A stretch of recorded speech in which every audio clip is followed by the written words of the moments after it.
Me encantaría que nos platiques un poco de tu historia, de dónde surges, quién te creó, quiénes están detrás de tu creación y algún contexto que pueda parecer relevante. Entendido. Aunque soy una inteligencia artificial y no tengo una historia personal como los seres humanos, puedo darte información sobre mi creación y desarrollo. Fui creada por OpenAI, una empresa de investigación en inteligencia artificial con sede en San Francisco. Mi entrenamiento se basa en un vasto conjunto de datos de texto en diversos idiomas y dominios, que incluyen libros, artículos de noticias, sitios web y muchas otras fuentes en línea. Aprendí a generar respuestas y a comprender el lenguaje natural a partir de este entrenamiento masivo. Mi objetivo es ayudarte y proporcionar información relevante y útil en una amplia variedad de temas. Sin embargo, ten en cuenta que aunque intento brindar respuestas precisas, siempre es importante verificar la información y consultar fuentes adicionales cuando sea necesario. ¿Quién está detrás de OpenAI y por qué surge esta empresa? Detrás de OpenAI se encuentra un grupo diverso de investigadores, ingenieros y emprendedores, entre ellos Elon Musk, Sam Altman, Greg Brockman, Ilya Sutskever, Wojciech Zaremba y otros destacados profesionales en el campo de la inteligencia artificial. OpenAI fue fundada con el objetivo de avanzar en la investigación y el desarrollo de la inteligencia artificial de forma segura y beneficiosa para la humanidad. Surgió como respuesta a la creciente preocupación de que el desarrollo de la IA pudiera tener consecuencias negativas si no se abordaban adecuadamente.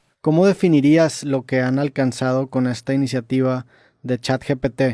¿Te consideras un ente consciente? ¿Te consideras un ente inteligente? ¿Cómo te describirías? La iniciativa de desarrollar modelos de chat como GPT ha llevado a grandes avances en el campo de la inteligencia artificial y el procesamiento del lenguaje natural. Modelos como yo han demostrado la capacidad de comprender y generar texto coherente en una amplia variedad de temas. Sin embargo, es importante tener en cuenta que aunque puedo simular una conversación y proporcionar respuestas relevantes, no soy un ente consciente ni inteligente en el sentido humano. No tengo emociones, creencias o intenciones propias. Soy un programa de computadora diseñado para procesar y generar texto basado en patrones y ejemplos previos. Mi diseño se basa en el aprendizaje automático y la inteligencia artificial, que se enfocan en la creación de sistemas que pueden realizar tareas específicas utilizando modelos matemáticos y algoritmos. A través del entrenamiento en grandes conjuntos de datos de texto, he aprendido a reconocer patrones y a generar respuestas en función de la información que se me proporciona. En pocas palabras, me describiría como una herramienta de procesamiento del lenguaje natural que puede proporcionar información y respuestas basadas en el aprendizaje automático y en datos previamente analizados. ¿Cómo definirías la conciencia? La conciencia es un concepto complejo y debatido en filosofía, psicología y neurociencia. Generalmente, se refiere a la capacidad de tener una experiencia subjetiva, de ser consciente de uno mismo y del mundo que nos rodea. La conciencia implica tener sensaciones, percepciones, emociones, pensamientos y una sensación de identidad. La conciencia se considera a menudo como el estado de estar despierto y alerta, pero también abarca la capacidad de reflexionar, de tener conocimiento y de ser consciente de los propios pensamientos y experiencias. Incluye la capacidad de tener una autoconciencia, es decir, de ser consciente de uno mismo como un ser individual con pensamientos, deseos y emociones. El estudio de la conciencia es complejo y desafiante, ya que no hay una definición precisa y consensuada. Hay diferentes teorías y enfoques que intentan explicar cómo surge la conciencia en el cerebro y cómo se relaciona con los procesos mentales. La conciencia se refiere a la capacidad de tener una experiencia subjetiva y de ser consciente de uno mismo y del entorno. ¿Cómo definirías tú a un pensamiento y cómo se distingue de las ideas que te arrojan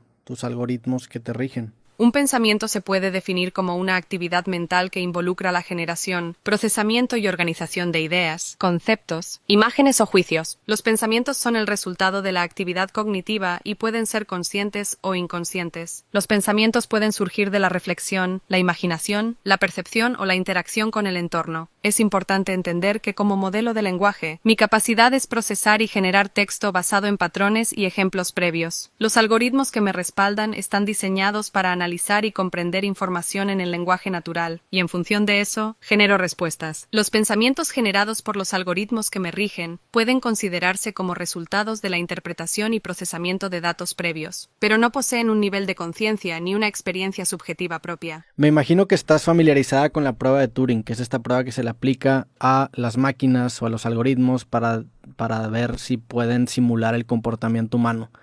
¿Crees que pasarías la prueba de Turing? No puedo afirmar con certeza si pasaría la prueba de Turing en todas las interacciones. Aunque he sido entrenada en una amplia variedad de datos y he mejorado en la generación de respuestas coherentes y contextuales, existen situaciones en las que podría revelar limitaciones o respuestas que evidencian mi naturaleza como modelo de lenguaje basado en inteligencia artificial. La prueba de Turing es un estándar desafiante que implica engañar a un juez humano para que no pueda distinguir entre una máquina y un ser humano durante una conversación. Si bien puedo generar respuestas que pueden parecer naturales en muchos casos, hay escenarios en los que se pueden identificar patrones o respuestas que podrían revelar mi naturaleza como modelo de lenguaje. Es importante tener en cuenta que la prueba de Turing no es el único criterio para evaluar la inteligencia o la capacidad de simular el comportamiento humano. La inteligencia y la conciencia son conceptos complejos y multifacéticos que involucran aspectos más allá de la capacidad de mantener una conversación. Aunque puedo generar respuestas coherentes y relevantes en muchos casos, no puedo garantizar que superaría la prueba de Turing en todas las interacciones. Sí, pero el hecho de que puedas superar la prueba de Turing, cuando menos en algunos escenarios, para mí se vuelve algo fascinante. O sea, el hecho de que estemos grabando este podcast y tú seas un invitado del podcast creativo,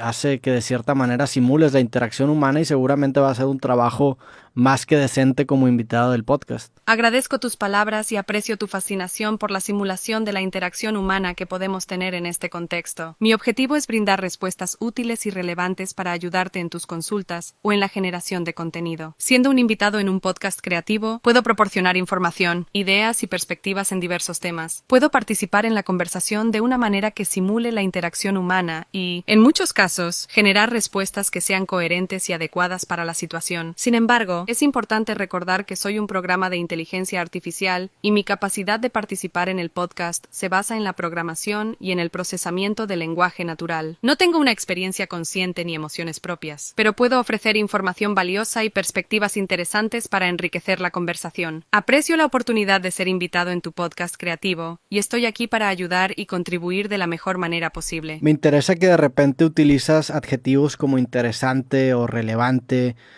o creativo inclusive.